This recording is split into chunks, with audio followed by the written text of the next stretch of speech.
അവനാത്മാവെ അഗ്നിനാളമായി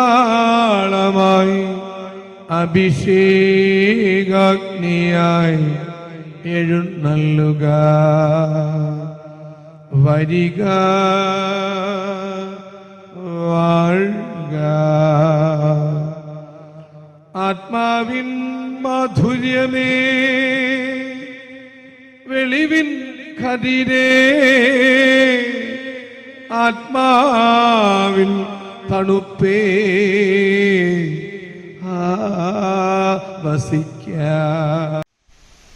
ഈശോയിൽ അനുഗ്രഹീതരായ മക്കളെ, യോഹന്നാൻ 13:14 നിങ്ങളുടെ കർത്താവും ഗുരുവുമായ ഞാൻ നിങ്ങളുടെ പാദങ്ങൾ കഴുകിയെങ്കിൽ നിങ്ങളും പരസ്പരം പാദങ്ങൾ കഴുകണം.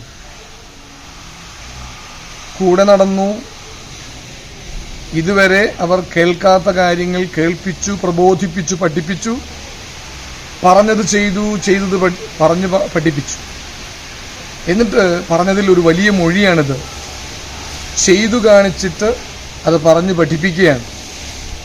എന്താണ്?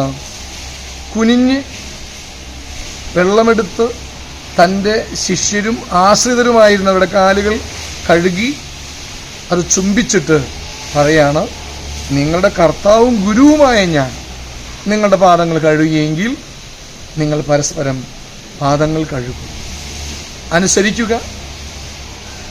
ചില കാര്യങ്ങൾ സത്യങ്ങളാണെങ്കിലും വിസമ്മതിച്ച് നിൽക്കുമ്പോൾ അത് സമ്മതിക്കുക. മറ്റുള്ളവരെ അംഗീകരിക്കുക. പഠിപ്പിച്ച കാര്യങ്ങൾ ബോധ്യപ്പെട്ടുവെന്ന് സമ്മതിക്കുക. ഇതൊന്നും ഇന്നത്തെ തലമുറയ്ക്ക് അത്ര എളുപ്പമല്ല.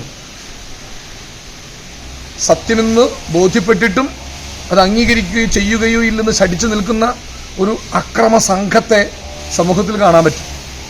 നമ്മൾ നേരിട്ട് അവരുടെ വാക്ചാതുര്യമുള്ള സമ്മർദ്ദ മൊഴികൾ കേൾക്കും. അതിൻ്റെ പുറകിലൊന്നും സത്യവും നീതിയും ധർമ്മവും കലർന്നത് ചെയ്തിട്ടേയില്ല. പറയുക പറയുക പറയുക മാത്രം. ക്രിസ്തു ചെയ്തത് താൻ ചെയ്തത് പറഞ്ഞു, പറഞ്ഞതെല്ലാം ചെയ്തു കാണിച്ചു. എന്നിട്ടാണ് പറഞ്ഞത്, ഞാൻ നിങ്ങളുടെ പാദം കഴുകിയതുപോലെ നിങ്ങളും പാദങ്ങൾ കഴുകും.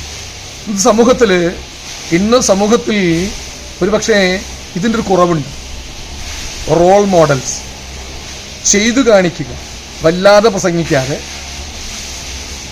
പറഞ്ഞു ഫലിപ്പിക്കുന്നതിനുപരി ചെയ്തു ഫലിപ്പിക്കുക, ബോധ്യപ്പെടുത്തുക. അതിൻ്റെ കുറവുണ്ടെന്ന്.